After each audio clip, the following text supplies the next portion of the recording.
23 days. From November the 22nd to December the 15th, 23 days went by where he didn't know the location of Madalina Cojocari. 23 days went by from the last time that he saw his stepdaughter until detectives with the Cornelius Police Department confronted him about her whereabouts. 23 days. In a few moments, you're going to hear from Tina Rory. Miss Rory was Madalina's bus driver. Miss Rory is going to talk about how she knew Madalina as a person, about how Miss Rory's first name's Tina, and her name was Madalina, and she could never forget her name. How sometime during that fall, Madalina started riding the bus. How Madalina would say thank you at the end of every day, get off the bus a half block from her home on Victoria Bay Drive, and run home. You'll hear Miss Rory explain after November the 21st, she hadn't seen Madalina on the bus. You'll see video from November the 21st when Madalina got off Miss Rory's bus the last time she saw her. This afternoon, you're also going to hear from Denise Lampkin. Miss Lampkin was Madalina's guidance counselor as a sixth grader at Bailey Middle School. Miss Lampkin's job duties include monitoring attendance, making sure kids are on track academically, providing resources to students in need. Miss Lampkin, in November of 2022, didn't really know that. How they did it. On track academically, everything's fine. However, Madalina came across Miss Lampkin's radar when she started getting notifications about a number of absences. Seeing that Madalina hadn't been in school since November the 21st, the Monday of Thanksgiving week, Miss Lampkin started reaching out on November the 30th. On November the 30th, she called Henry. He didn't answer. But Miss Lampkin will tell you how she left a voicemail. You'll hear that voicemail.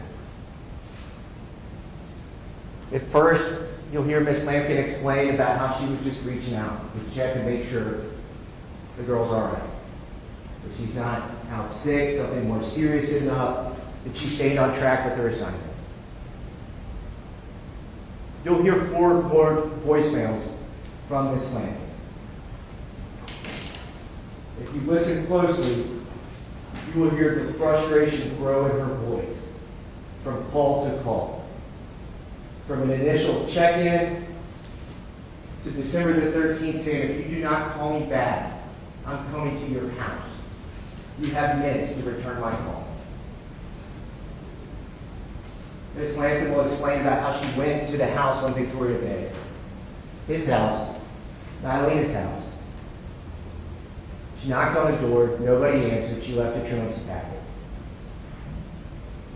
Ms. Lampkin will explain that she never received any word from him the entire time. Emails, letters, calls, voicemails, no response.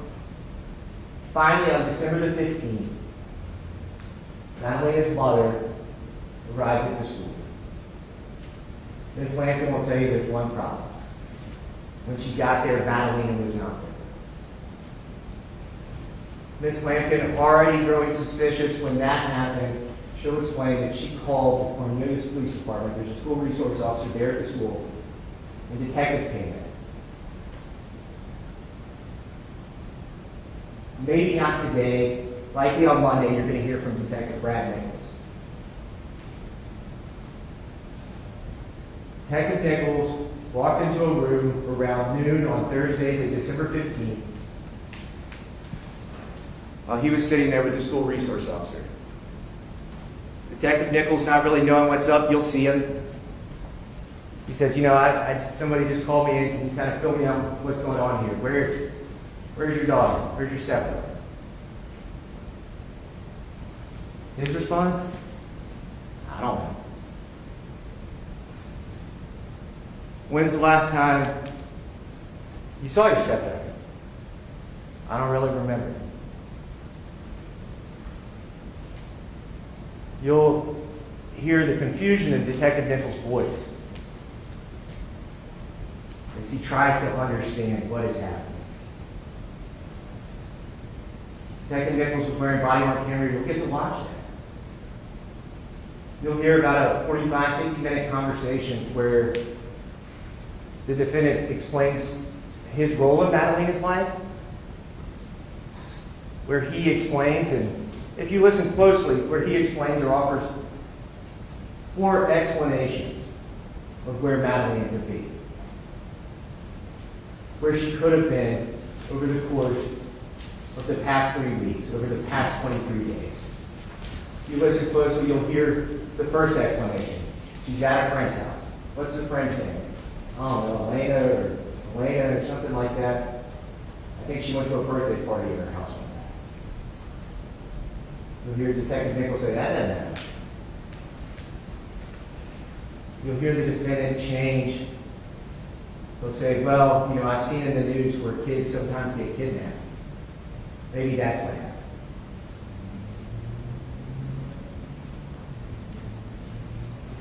Third, you'll hear the defendant offer the explanation that, well, I expected her to be here at school whenever I arrived today.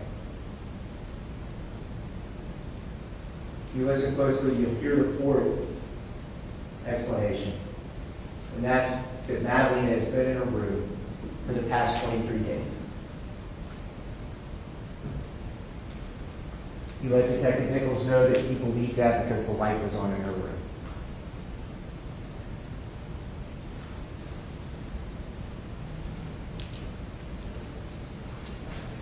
Ms. Lampkin and Detective Nichols testified, you'll see the defendant, although maybe a stepfather, that he was a person involved in Madeline's life. Ms. Lampkin will walk you through school documents that show that he's listed as her father, that he's the only person besides her mother that can pick her up from school. You'll see Detective Nichols will walk you to the inside of that home on Victoria Bay Drive. You'll see Madalina's room. You'll see the defendant's room. If you look closely at some of the photos that Detective Nichols is going to show you, you'll see 3 bikes at the front door. The dad bike, the mom bike, the little kid bike.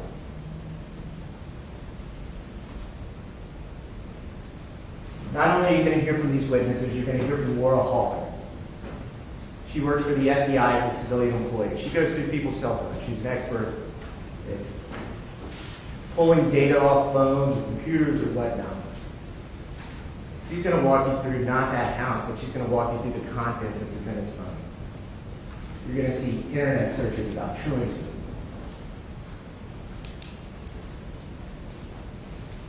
You're going to hear those Miss Lampkin voice notes. You're going to hear voice notes from other people.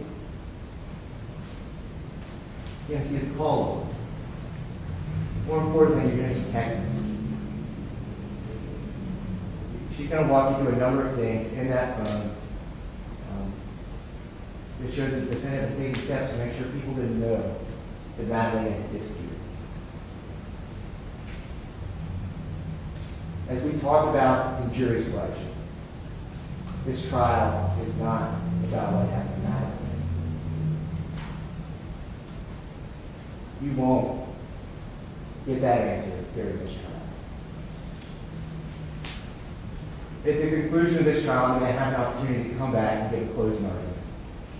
I'll talk about the law, talk about the facts. The defense attorney may have already talked to you, or he might be talking to you afterwards. And when all this is wrapped up, you're not going to have the answer of what happened that day. But you'll have one answer. And that's that the defendant is guilty of failure to report the disappearance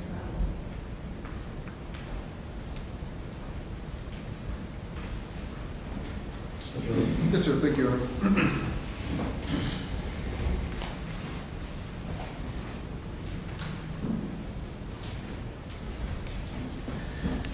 Ladies and gentlemen of the jury, good afternoon. I've introduced myself a number of times, so I don't think I need to do that. First thing that comes to mind from the state's dissertation of evidence that I think that you're going to see is that you may not understand why we're having a trial. And that might be something like, okay, well,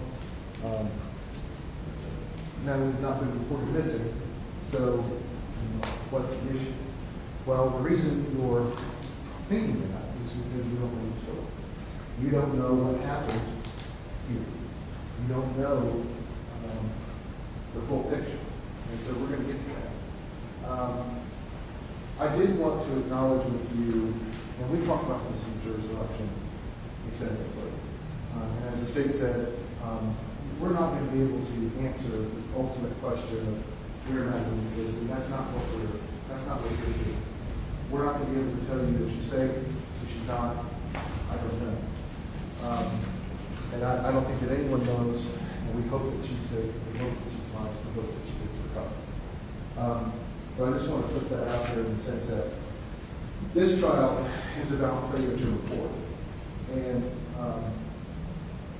I feel that it's incumbent upon me to tell you that in defending a case of this nature, that you remember to separate the issues and not think that you don't have compassion for Madalina in this portion of what happened in this story, this issue of legal liability for the failure to report. Those are two separate matters. And